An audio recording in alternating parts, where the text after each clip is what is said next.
November 14ஆம் தேதி குழந்தைகள் தினம் என்று சொல்லி சில்ட்ரன்ஸ் டே கொண்டாடுகிற நேரத்தில் யாரோ ஒரு கவிஞர் எழுதியதை போல குழந்தைகள் தினத்தை அப்புறம் கொண்டாடலாம், முதலில் குழந்தைகளை கொண்டாடுவோம்.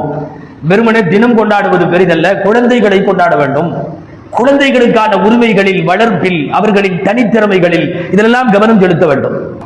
குழந்தைகள் கருத்து கேட்பார்கள் நாயகம், கொஞ்சுவார்கள் குழந்தைகளை நாயகம் ஸல்லல்லாஹு அலைஹி வஸல்லம்.